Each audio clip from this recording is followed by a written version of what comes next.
Welcome back, everybody. You're watching the Intel Extreme Masters Gyeonggi, and we're gonna get another group started here with Group C. And our first match in it is gonna be jjakji against Stark, a TVZ. I'm sure you're gonna be excited for this one. Yeah, of course. One of my favorite matchups in the entire StarCraft. Your favorite, no? TVZ? Yeah, it is. It is. Yeah. So not just one of my favorite matchups. My favorite matchup. First correction. Yeah, first correction in like 5 seconds. Yeah, TVZ is always amazing, and I guess this matchup is gonna be a little hard for jjakji, considering the year that Dark has had. Like his placements were amazing, and his BlizzCon performance were kind of great. But second place is not too shabby. $100,000 for him there. He lost 2 and 4 to Beyond in the grand finals. jjakji has been a little bit more discreet, I think, so far, but he had a great run in the qualifiers. He lost in the first 2, though, to Innovation, so that's ZvT, doesn't really count, I guess, for now. And made it in the third one. So jjakji looking pretty good recently. I think he beat Scarlet as well in those qualifiers pretty handily, so yeah, he's playing well. He did beat Scarlet in the semifinals of the third qualifier, and from what we've been watching the games, the VODs just before, and it was just standard, you know, TVZ. He opened with a triple Rax Reaper in the game 1, and then he went for the 2-on-1, the double Steam Marine drop, and it just worked perfectly in general. So even having jjakji in this tournament is already a great result, I guess. Like qualifying for this one is actually pretty amazing for him because, as you said, he's not having the best year of his life. Yeah, and I believe we're ready with our player introduction here. This is a group with a lot of strong players, actually. We've got Stark here on screen. Like you said, actually, like those achievements, like, I'm looking at them like, hey, is this for real? Like, is this possible? But yeah, these guys had a hell of a year. That's the thing, right? Like, Zergs in general in Korea were having a lot of trouble throughout the entire year. And Dark was the only one to say, you know, you can do stuff with Zergs this year, no problem whatsoever. He's been one of the greatest players in Korea this year, and his results were just simply amazing. His SSL runs, SSL victory, and the second place, as you mentioned, at BlizzCon. He's just having a hell of a year. And Dark is the absolute favorite in this matchup. Here is jjakji, a previous GSL winner. I said he had a discreet year. Apparently, like his last important result is 2014 DreamHack Open Winter, where he took a 4th place. And one question remains, though: how the hell do they play with these jackets in the booth, especially dark? Like, I know it's 0 degrees outside, but we're in the studio, mates. Yeah. Take the jacket off. So it's an interesting career that jjakji had. Like, maybe you you forget about it, but he's a GSL champion. He used to be like at the top of StarCraft 2, and then he had some discrete years. He went to foreign teams and then went back to KT. He did well in Europe, though, when he played for Mindsanity. Like for a long time, he was considered one of the best Terrans out there. Played in WCS Europe, had a couple deep runs, never won it, but he's a very respected player, I would say, jjakji. But like when you're facing somebody who's had the results of Dark this year, there's maybe 2 players that I would say could do okay. It's maybe like Beyond and Innovation, but other than that, like everybody's gonna have a really hard time. Yeah, and probably jjakji. Well, it is. Yeah, the Dark is just the overwhelming favorite on this one, and I believe the game is ready, Todd. Yeah, so let's go straight into it here between these two. Our first best of 3 here from this group.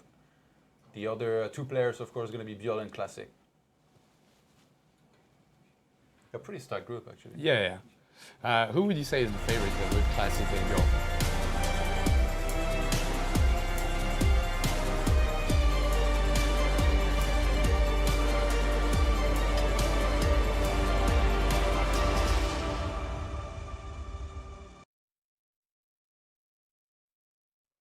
With map number 1, going to be played on Echo. And yeah, like I was saying, lots of strong players here in this group. We've got also Bjol and Classic that we'll play later. It's going to be our next match, I believe, shown on the stream. But starting in the top left-hand side here, Echo playing as the blue Terran. Or bottom right, I guess. Playing as the red Zerg, it's of course Dark. I was so fast again. That's the thing, for the first time in the entire Todd's career that he's been doing an introduction, he's introducing the wrong player. In the top left, as Terran, is jjakji. So, we mentioned the game with Scarlet, the best of 3s that they played, and this was the map where he opened with the triple Rax Reaper, so I'm interested in knowing if he's going to go for the same strategy. Yeah. But what you can expect from jjakji, though, I would say, like generally speaking, is just solid macro altogether. Like he never really floats any mirrors. He's good at being aggressive, dropping all over the place, and at the same time getting a lot of units out. And what separates him from most Terrans, and I'm not talking like, I'm not comparing him to Innovation or like Beyond just yet, but like I guess most other Terrans is the way he sets up his attacks. I think is very, very good. Like when he moves across the map, there is always going to be a very good concave setup. You're never going to see jjakji like just kind of like move in there and like get his entire army blown up by banelings. He's very, very good at microing bigger armies in comparison to some of the other Terrans that we see out there. Dark, though, I feel like it's kind of hard to talk about Dark just because in a way he plays conventionally, but at the same time he has a lot of his own traits. Like he was one of the first Zergs against Terran to use Corruptors. I was like, what is going on? Is that even supposed to happen? But somehow he was pulling it off like a lot of the time. Yeah, he was playing Roachling Bane Corruptor against Flash. I remember a couple of games from Pro League back in the days, and it was a pretty amazing strategy. And for now, like we can already mention that in this game you see Dark going for the pull first, which is probably anticipated and is going to get 3 Rax Reaper, which is not the case in this game. It's just a Reaper expand that's going to transition into that second Rax and the drop in the end. So basically, jjakji is already having a slight advantage in this game. Yeah, winning the mind game here a little bit, but I think when you're as good as Dark, all you have to do really is to aim for the late game, and we've kind of talked a little bit about this today when I think it was Arthurs also that mentioned that Zest was trying to survive to the late game, which he wasn't actually successful in it, and I'm so surprised actually that the first 2 players to go out in this tournament were Zest and Hero. Like in what world does that happen? Like who would have thought? These tournaments? Yeah, who would have thought? Like Zest having a great year in general, and well, it's not the case for Hero, but he's just a guy that always does well in IEM, and we are losing him right now in the first round. So that's a pretty big surprise. So this game is going to be played out like quite standard from what I can tell right now. So that double drop Marine with Stimpaks is going to come across around the 5th minute mark. That's the normal timing. And Dark, as you mentioned, didn't want to die to 3 Rax Reaper, so went for the pull first and is going to aim for late game. He's getting the overload speed, so he's going to be able to scout everything. When a speed overload flies in your base in the start of a game, how do you feel? What do you think to yourself? I can't hide anything from Zergs anymore, so it's just like probably are you happy that the Zergs spent the gas and minerals on it though? I don't really know actually. Yeah, I would say at least you are pretty happy that he spent that money. It's not a cheap upgrade. Well, it's so important and it's so powerful, so that I guess you should always pay. You should always get the upgrade. Well, when a Zerg doesn't build that speed overload, I'm always like, that's kind of greedy, mate. You could have researched it and be fine with everything. You're greedy, and I hate you. Yes, that's exactly what I'm thinking. Roach run on the way now for Dark. It's just droning up here for now. He's starting to walk on his free spread. Very important, I think, on this map. And big question here is going to be where he takes his 4th when it finally comes into play. And like I said, from jjakji, you can expect just like solid macro. And out of jjakji, we almost never see some cheesy sort of like 2-base surprise push. It's almost going to be a 3rd base. If he chooses to be aggressive, he could maybe not take a 4th and flies main orbital elsewhere. But a lot of the time, I think he's going to be getting that 4th command center to planetary fortress it elsewhere on the map. Okay, so the double medivac is coming out for 30 mark right now. He's going to be hitting that 3rd base around the 5th minute, and already the roaches are being produced. So Dark totally knows what's coming, and he's producing the units at the right moment. There is no no bluff by jjakji. Those medivacs are full with Marines, but right now, no vision on the map for Dark, so he doesn't know that those Marines are that close to the 3rd base. Are the units in place? No, they're not. And the steam is going to come out. Can he get the hatchery? It's going to be tough, but if he micros properly, no. He's going to go back, just save every single unit. If you look at Darks on the minimap, like he has overlords on the right-hand side, at the edge of the map, and on the bottom left-hand side at the same time. So then, since he has creep in middle, he knows that there could not be any unexpected drop in his main or 2nd base, so all he had to think about was that 3rd base. But now there's going to be the infamous boost from the 3rd base towards the main. Okay, let's see what's happening. It's going to take a long time to come back there. This could do quite a bit of economic damage if he targets a bunch of drones. Okay, really good play from jjakji, going for the main right now. Not getting the queen, but getting a lot of drones, and there's a 3rd drop. Just hitting the 2nd base right now. 13 drones go down. That's already really, really good for jjakji. Yeah, I'm really surprised here this is happening. We talk, oh, one of the minivacs is gonna die. It only had one Marine in it. And we say that Dark was gonna be the big favorite here, but so far it's jjakji that's looking really good, sniping 17 drones. This is looking more like one of my ladder games than an Intel Extreme Masters match. Look at the production tab. Well, it just went out for a second, but you can see Armory, second EBIT, third CC. Everything is going super smoothly for jjakji right now. He has 50 SCVs against 42 drones. So he's in a really, really good shape at the moment. Already finishing up +1, while the 2 evolution chambers for Dark are not even built yet. So really, really good tempo from jjakji. And he's not leaving Dark alone. Like he's gonna get to Ravager now. Nice micro from Dark, but applying pressure everywhere. Yeah. And I really like what jjakji is doing right now. It feels like jjakji, he loves to go to those longer games where you are up to 3, 4 bases. He loves to be aggressive and at the same time just get everything exactly right on time. Actually, we just watched his series that he played recently against Bly, hoping to learn something. Well, jjakji lost 1 and 2. The 2 games that he lost were to Proxy Hatcheries and Roach Ravager all in. So when I watched that, I was like immediately, I don't think Dark is going to watch this. And even if he sees it, he's not going to do this field. Yeah, that's the thing. He didn't lose in TVZ, he lost in TV Bly. So it's nothing that you can learn from that, you know? So the third TC is going to go to the third location. SCV is already mining right there. So at the same time, Dark just went full YOLO on the drone production. Yeah. He's back to 66, which is kind of nice because he's fully saturated on 3 bases. And he's going to go for Roach Burrow and double upgrade for those roaches. I'm so surprised that this boost in the main from the third base in the start wasn't anticipated by Dark. Like, it really looks like he was just not playing well there. Look at this. Roach is running around with the drone. Was he seriously thinking about taking a fourth base right now? Like, he knows that he's going to be on the map and pressuring and even denying a lot of his crisp right here right now. Very nicely done. And I'm really, really impressed by jjakji. Obviously, he's in a really good shape because of his early aggression, but he's not, you know, he's not missing anything in terms of macro behind it. He's already have 2 tanks, 3 Marauders. He's building 1 right now. Maybe he's going to add some more racks and tech labs in the future, but getting the 2-1 upgrades, he's in a really, really great spot right now. And that 4th base, as you mentioned, I don't think that Dark can hold it. What do you think is going on with Dark? Is he too hot in that booth? Does he need to take off the jacket? Maybe he does. Actually, as someone who hates playing when it's too hot, it makes me cringe when I see a player like this with a winter jacket in the booth. Like, seriously, like, please take it off. Yeah, I can't even process how they actually play. Like their mouth, their hands, like can't really move that fast. That was a non-cancel of that 4th base on which actually he's now camping and making sure he doesn't go up, and he's doing that so well. He's staying here with a huge chunk of units, and he does the same thing on the top right-hand side on the other potential 4th base that could be being taken right He now. actually loaded it, those 2 medivacs, and he's gonna boost towards the 3rd, so that's a pretty aggressive play. But if you can get like a queen and a couple of drones out of it, it's already really nice. The queen is going down. More drones gonna target the hatchery. Like, it's a little bit hesitating. Yeah. Dark loaded up something on the left-hand side. He'll try and drop inside of the base of jjakji. 4 roaches. Okay. The pig package. Exactly. The roaches.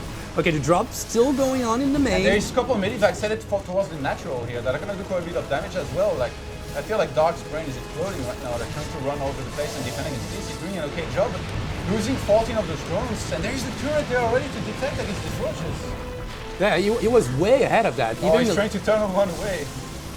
That's a pretty cute move, but I'm not sure that in the you know, the big picture in general, Dark is just in a lot of trouble. He's gonna add some infestors, not getting the hive yet because he doesn't really have any money to. You know what's gonna happen though? I said that jjakji was very good at setting up fights and not taking a really bad fight, so he's gonna walk into like a perfect fungal and lose right away. This isn't caster curse, man. This isn't Story Cup. You'll be fine. It happens every tournament though. It does. Okay, so here comes that push, and from what I can tell, like roaches and ravagers, they're pretty good, but at the same time, he's gonna lose that medivac that was a little bit sloppy from jjakji, but he's got tanks, he's got marauders, he's got the 2-1 upgrades, and I'd say he's in a really, really good spot to at least just kill the 4th. Oh, that infestor burrowed, and remember, new patch, they can do everything from a burrowed position, and he's gonna fungal all those tanks. Ravager is gonna get those biles, setting up all those medivacs that are really, really stacked, but they're not gonna die, all in the red, but it's not gonna change anything. And I think jjakji from there, because that already happened, he's gonna start getting paranoid and probably start scanning all over the place. Because he doesn't know where there's gonna be infestors. Obviously a fungal is very dangerous. He needs to spread out his army I guess a little bit more. Like these tanks, they're all together. They're very prone to being fungled very quickly. So he already scanned again on top of his army just now. Yep. Okay, that drop is gonna get taken out, but Oh, not before taking a queen. Nice fungal once again, and those medivacs are gonna get blown up. That's a really, really cool play from Dark. I say jjakji was very good at taking fights across the map. He's losing everything. Slowly but surely pushing forward, but there's so much more army supply for Dark, who's gonna come in from behind with a lot of burrowed roaches and some more fungal ready here. Yeah, there's nothing to defend that. She's counter-attacking with it. Yeah, that third position is only one Marauder and a couple Marines. They're all gonna get taken out. So the strategy is going for the counter-attack, and there's an Infestor on the way, maybe getting a fungal, but not gonna happen. That fourth base trying to get a planetary fortress going is gonna get taken out, or at least cancelled, and he has to lift off. Oh no! Oh! He catches a bunch of these tanks. Fight is immediately gonna be launched on top of them. And Dark, he's just gonna chase this Terran army down. There's not much left here. In particular, this tank count here has been reduced dramatically. Okay, Bal coming up on the Liberator is gonna get two. He's gonna take out two at the same time. Liberator counter-attack, but just taking out drones. But I'm not even sure he can stabilize here. Dark is gonna go a little bit away for a moment, just gathering his forces again. And maybe going for another fight with those Infestors. You might want to look at the supply, mates. Oh yeah. 86 to 172. And only 36 SCVs is going to be so hot for jjakji to replenish. And I think Dark is smelling blood in the water here. He's just going to get more Ravagers than I've ever seen in the game at once, Funka. Mass Ravagers. Yep, he's going to try to finish it and, you know, raining down pain from the sky. Maybe he can get that command center. It's burning. Okay, he's going to try to dodge them. Very unfair dodgeball matchup here. Oh, fourth base is now down, and in the meantime, Dark is basically maxed out here. Todd, when you're that in advance compared to your opponents, and you're about to lose the game, how do you feel in the best of three right there? Like, you're in such a great position, and now you're gonna lose the first game. I feel like it's getting hot in my booth, and I'm not happy. So Dark's gonna move in there here with the rest of his forces. jjakji forced to tap out there after he had done some very good job early on. Goes for a big attack with a lot of tanks, but Dark's perfectly ready. Thundering Claws buys a little bit of time in the main of the Terran player and gets the victory in game number one. He was the favorite, he gets the win, but the way it happens was really, really unexpected here, I think. That's a really sad loss, you know, because you put yourself in a really great position with pretty nice multitasking and even like taking some dangerous decision, like boosting to the main was kind of dangerous. There were queens on the way, so he got a lot of damage on the medivacs, but didn't kill them. Got a lot of drones, and that drop on the natural did a lot of damage. So he was in a really great position, and he was fighting a Roach Ravager-based army with Marauders and tanks. He should be fine, but the plays from Dark with the Infestors in the middle of the map, slowing down everything and getting some great corrosive bile, it's just a terrible loss for jjakji. This almost felt like jjakji wasn't used of playing against Burrowed Infestors, casting spells. Like, he thought like he wasn't in the game yet, or maybe I don't know how much he's been practicing, you know, on this patch, but it's still a surprise. Like, he wasn't. Yeah, I guess it's still fairly new, right? He just came out not too long ago. Like, I guess ideally you'd have a couple turrets on the map for to help with you, maybe to detect or more scans available that you save. But that one counter drop took a lot of the attention of jjakji away from the fight. And the fact that you can't use tank evacs anymore either to, like, I guess set up those tanks faster, pick them up and pull them back if needed, also made it more difficult for jjakji to properly set up that attack. Maybe he should have been a little bit slower about it, wait until he properly had everything together. But I have to say, Dark, his control was very good. His fungals, they were all money fungals. Yeah, what I'm wondering is that will we see some Raven play out of Terrans in TVZ? Raven? Because of how good those Infestors play. You could do that before. You could just try to set up some good fungals by Infestors by unburrowing it. Don't you think Raven is like one of those units? If you make one, you need to make 25. Yeah, that's a little bit like how it seems these days. But I feel like in this game, if he has a Raven, never gets fungal like he did in that situation, he probably wins the game. That's why he wanted to push that fast. So that Infestor play was really clever by Dark. So it's just, you know, it feels like it's going to be a really difficult best of three for jjakji. You get ahead in the first game and you still get demolished by a guy that just outplayed you, basically.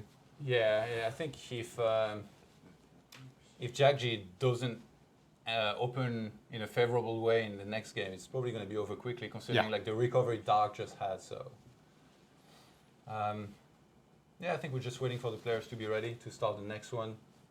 The players are working on their setting in their booth. And Dark, he didn't even need for the jacket to come off. Can you imagine later when he takes it off? Not even.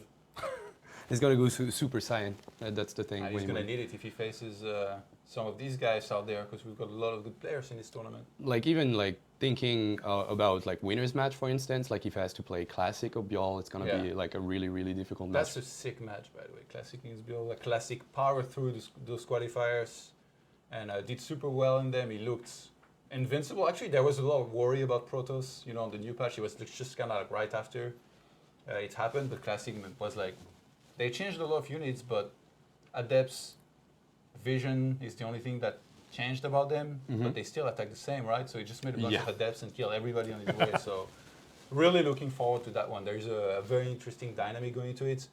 A potential Classic against Dark has me all excited, but we'll see. Bjorn is very good as well, actually. So that's the thing. Like both Bjorn and Classic didn't have the greatest year. Like 2015 was so good for Bjorn, and he didn't do that much in 2016. So I'm really happy to see him like getting back to that level of his that he had in 2015, and yeah, just showing like some great play. And same goes for Classic. Didn't have the greatest year, but he's here in IEM Gyeonggi, and he actually has a shot, considering how well he's been playing for the last couple of weeks. He has a shot to make it really far, really deep in the tournament. Can you predict like a player that's not an obvious one that you think will make top 4 in this tournament?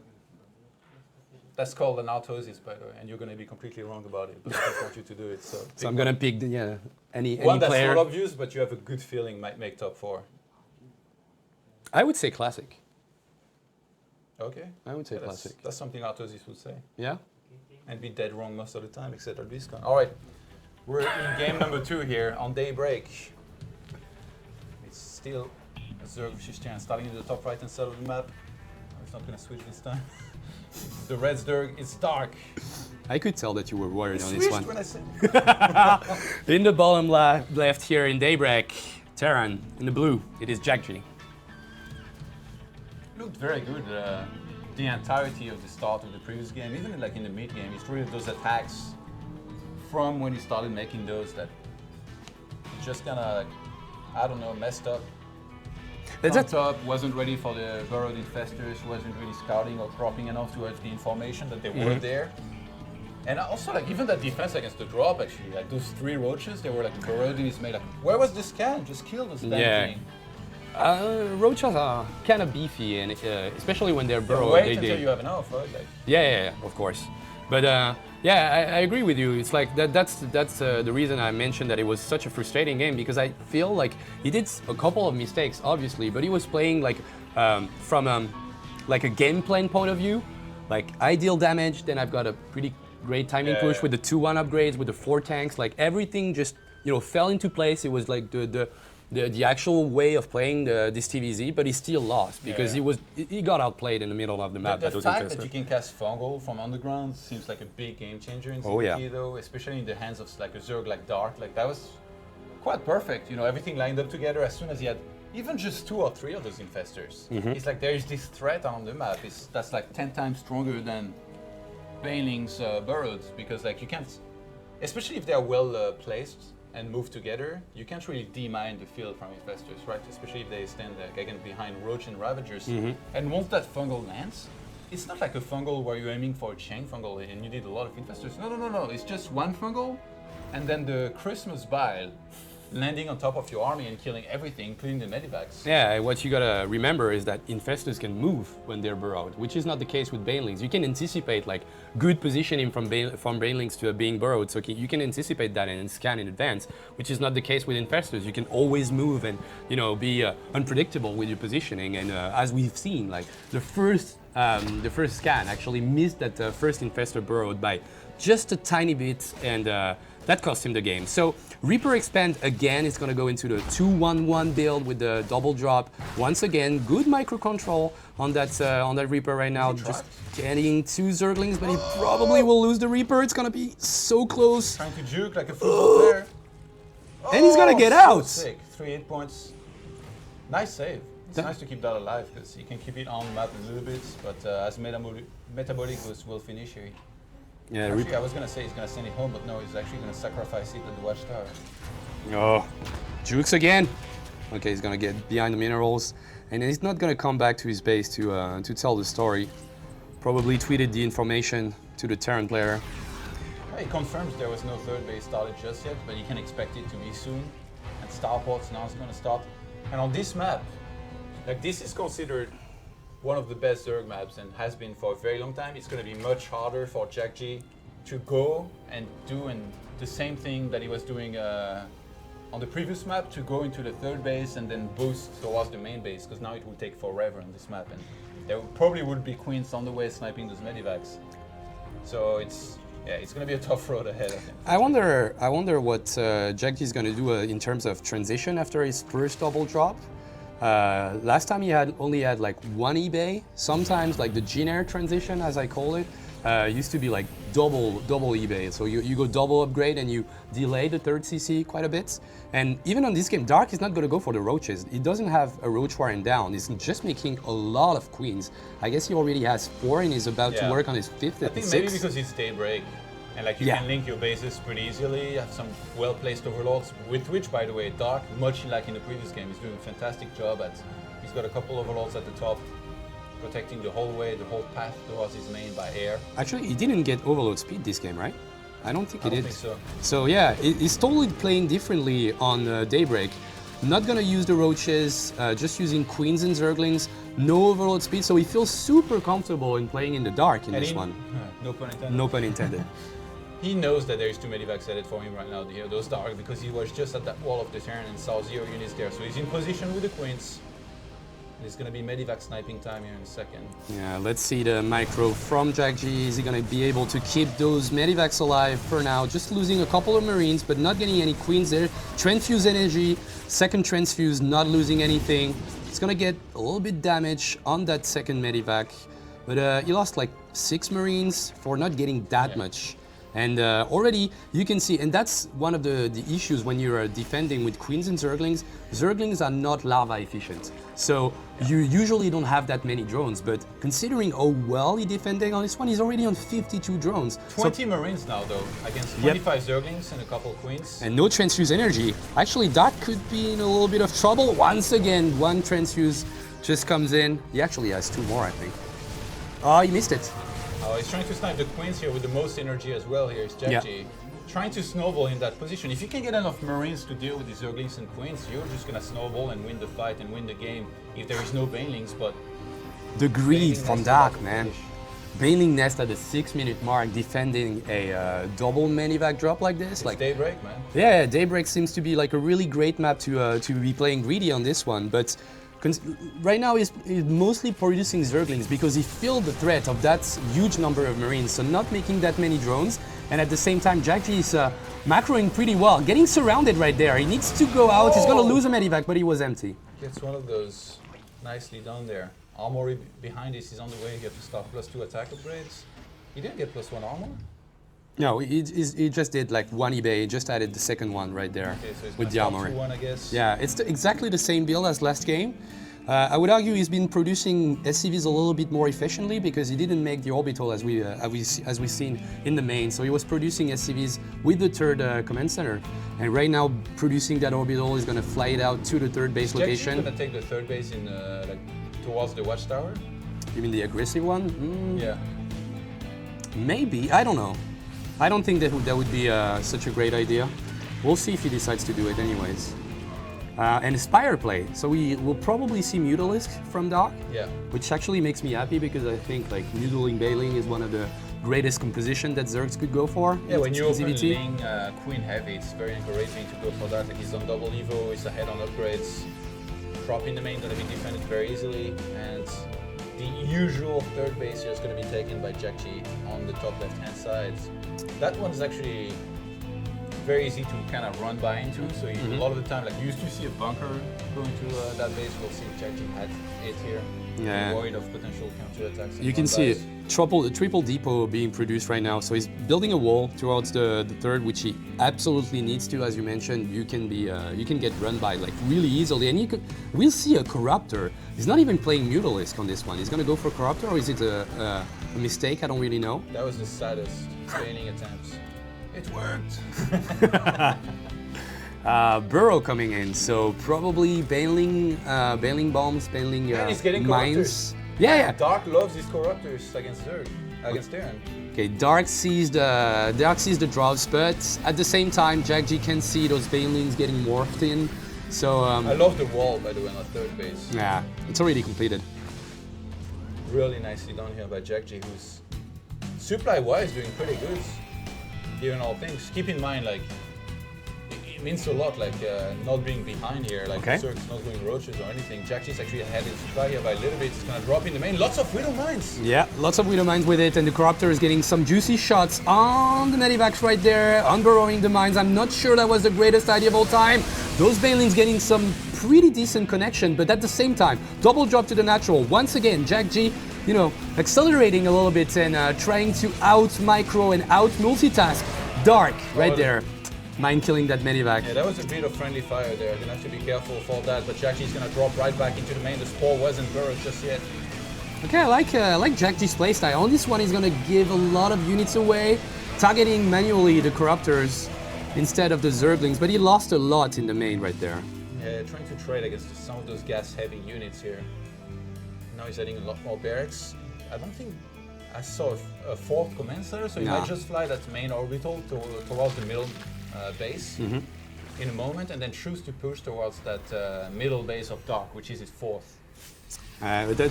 One of the major issues I see with the jjakji's game plan is that by going for all those drops and even that Doom drop in the main, is not taking care of any of the creep tumors in the main. Yeah. It's gonna be so hard to push towards the fourth base. It's gonna be really, really hard when the Zerg player actually has units that go super fast and has like proper vision everywhere. Well, what's really scary for Dark right now, if he takes an engagement, is the crazy amount of Widow Mines that we see from jjakji. He's just been making so many of them. And we see actually jjakji going to Mulder, a little bit of Mulder heavier here. And I think that's to deal with the Banelings. Obviously, when I pull the Marines back, leave the Widow Mines and Mulders to deal with those Banelings, tank these shots, or even blow these guys up so that the Marines can deal with all the rest of the army. I love when jjakji does this, by the way. He sends one single Liberator to try and snipe some drones, but in this case, yeah, he's gonna fly. He's gonna react on time to not lose any.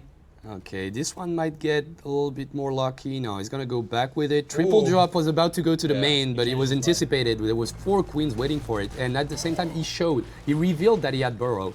So jjakji's probably not gonna get blown up by a couple of Baneling landmines, but you never know. The fact that Dark is still on lair tech, by the way, if jjakji kind of takes things slow for a little bit, gets his 3-3 upgrades, he would have a huge upgrade lead here going forward in this game. I think that's what he must have started to realize. Big Widow Mine detonation here is going to get a lot of links. Observer tried to select it, but didn't have the time. The Zerglings took him out. 34 more Zerglings and the infestation pits. Huh? What's that? Hashtag talking about the Observer. It was bound to happen. It was bound to happen. So when you're not observing. Yeah, of course. Yeah. So. Hey, Baneling bomb. You see that? Okay, Baneling run by, Baneling bomb getting set up in the bottom side of the map, and +2 air weapons and the infestation pit, so he will be able eventually to go towards that hive tech. Question is, what is he gonna go for? Nice interception right there.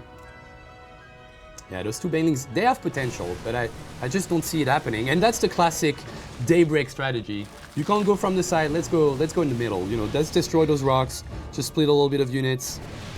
Cute 7 Zerglings drop in the main. Dark's gonna crush into this couple of Marines here on the map, sniping them very easily. Yeah, the Zerglings, they might not have crackling yet, but they're gonna wreck the few SCVs that are in the main of jjakji there. Oh, that's a Baneling drop. And this could be super juicy, but there's 2 turrets, yeah. Let's see if he reacts on time or if he loses that Baneling drop. But in general, it's not what's gonna decide this game. That's a decent pre-split. Those mines not getting the. Yeah, that was pretty nice. Didn't lose that much. Sick. He sets up the Widow Mines. The Overlord's gonna be sniped here before dropping anything. There's so many banings rolling in there though. That Dark should be able to clean up. That wasn't really cost effective for Dark, I feel, but he's in a really, really great position while securing a 5th right there and getting his Hive Tech starting. He's still a pretty good position, and he's able to produce, like reproduce a lot of Zerglings super fast because he's been on top of his injects. And he's going for the Ultra Tech. Show me that split map Daybreak one time. I want to see those Nathaniel's Battle Cruisers. Yeah, I actually expected to see a tiny bit of battle cruisers in this best of 3, so it would be the map. It would be the map to make it happen. 3-3 now on the way for the Zerg player. Ultralis Cavern looking to add on everything here to Arsenal. Okay, Marauder is in the front, getting to tank a lot of damage. Those Widow Mines on the side. Oh, it's sick to get turrets like this. It is pretty smart. Really gonna help in dealing with those air units. Keep in mind, jjakji's economy is not the greatest. He's on 55 SCVs. He lost a couple in his main earlier, so I guess he's got the mules to really help him gather a little bit more. But with Ultralis production now starting, especially if Dark starts on adding a couple of infestors to deal with this, it will be very good for him. But right now, jjakji's pressuring forward. He's got as much army supply, but those Widow Mines are going to be the huge threat. Yeah. Look at how well they're spread out. This is perfect. The drop on the bottom side actually pulled the Dark Army really, really far away. And that's a really great position won by jjakji on this one. He's going to be splitting pretty decently once again. He's got a lot of Marauders remaining, and those Zerglings that were trying to get a flank from the top side are going to come back to the fight. And jjakji is pushing right now with a lot of Marines. The first Ultralisk are going to be on the field right now. This is before the first few Ultras are there. He's not giving any air to Dark. He's trying to choke him out while properly expanding in the meantime. So that's very close, but not quite on top of this here. I'm pretty sure Dark's looking at this right now as well. I'm hoping that jjakji steps on top of these two Banelings here to try and detonate them.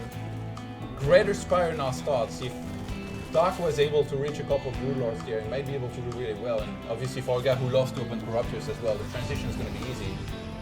I'm still a little scared for jjakji because he doesn't really have the technology to fight those Ultralisks, even though they've been nerfed quite a bit in the last patch. Oh, he has to evacuate that base. This is a big run by, actually. They're still a pretty dangerous force, those Ultralisks, and Chitinous plating has been finished at the same time, and they'll soon be 3-3 because those 3-3 upgrades are about to finish. I think he's just going to attack, right? Like he's just trying to get as close to max out as he can, and then just attack. That could be huge if he gets the spawning pool, and he's gonna get it. That's a really good start for this fight. He's gonna want to try, obviously, to get that 4th base. Like he needs to take it out because Dark is actually super poor in this game. Oh, sniping a couple of Overlords here. And even that, like that run by is not that effective in my opinion. There's a lot of units across the map, which encourage this jjakji to attack even more. Like his army supply is actually ahead in it now. Yep. Let's see if he can do something here with these. There's a lot of queens here to transfuse these Ultras. Yeah, and they're full of energy, but the DPS from that Marauder heavy army is actually super huge. Those Ultras, they're gonna go in front and tank a lot of damage. Those transfuses are so key in these fights. Yeah, then nothing's dying here for the group there. That's super sad for jjakji once again. That one Ultra is gonna die? Not even. jjakji falls back here from that bottom position. Yeah, he needs to go back, but will he go through the Baneling? No. Okay, once again. That was the saddest Baneling explosion. But once again, he's gonna have to use a scan to get his 5th base going, and maybe he needs to slow down a little because right now he needs that extra income because he doesn't have any minerals left on that 1st, 2nd, or 3rd base. So he does need a new base, a new fresh base to get his economy going. And especially because he needs to tech switch. Broodlords are on the way. Yeah. Either that or he's going to be forced to base trades, maybe pick up and boost across the map, which on Daybreak, like it's very easy for the Zerg to just kind of fly back, deal with this. And with the amount of Corruptors there are and the gas of Dark, I don't even think he's going to be able to make that many Broodlords just yet. He's going to be a couple at first. He's still going to have a lot of Corruptors left available to try and deal with these medivacs. Yeah, they go for the counter attack. He's got 5 Broodlords and 6 Corruptors. Oh, I see that, yeah. Observer is obsessed with that. It's a good tab at this moment in the game. Oh, and the Ghost Academy with the cloak and the 3 first ghosts. So that's another option to fight this Broodlord army. It's gonna be tough because obviously, as soon as the Broodlings can hit a ghost, then the snipe animation is gonna get cancelled. There was a unit of Dark in the main of jjakji. It sees a red dot towards his main base, so he might have seen this fly by. I don't know if it's like a changeling or something, but he's Dark aware that this drop's headed towards his base because he has units down there, I think, on that base on the bottom right. Yeah, a couple. Yeah, we can see some like jjakji dropping. Okay, he's completely ready. Oh my god. Yeah, he was anticipating that super early and he just threw away a lot of units and it's starting to look super bad for jjakji, losing the main base in the middle of the map, and now those Ultra Skin Queens, Banelings and Broodlords are gonna go towards that top base, and the army of jjakji is so out of position, he's gonna lose that Planetary Fortress, and with it, he's not gonna have any income left. That's just terrible for jjakji. Yeah, he's going to engage into the army, but he doesn't have much to deal with his Broodlords. He's going to get wrecked on the ground. His Ultras not really even dying. They're getting transferred at the last second. A lot of snipes go down actually on some of these top Ultras, but yeah, I think it's time to look at the supply again. GG. G fuel. And that's the expected 2-0 from Dark, I guess. Like we mentioned it. He was the overwhelming favorite on this series. Wait a second. Yes. He's wearing a hoodie and a jacket, and his hoodie says "Stay warm." Yeah, he's obsessed. He's obsessed. This guy is like the opposite of me. Yeah. He's like, if it's even the slightest cold, I'm not gonna play StarCraft. The anti-Tog. Guess what? He's pretty good at games. Yeah, interestingly enough, he's winning a lot in StarCraft too. Yeah, he's the actual anti-Tog. Secret. Hold on, what if I had just accepted it and I would have played better? Yeah. But yeah, sadly for jjakji, he goes down in his first match. He will face Classic or Vio later, the loser of that match. He's not out of it just yet. Mm-hmm.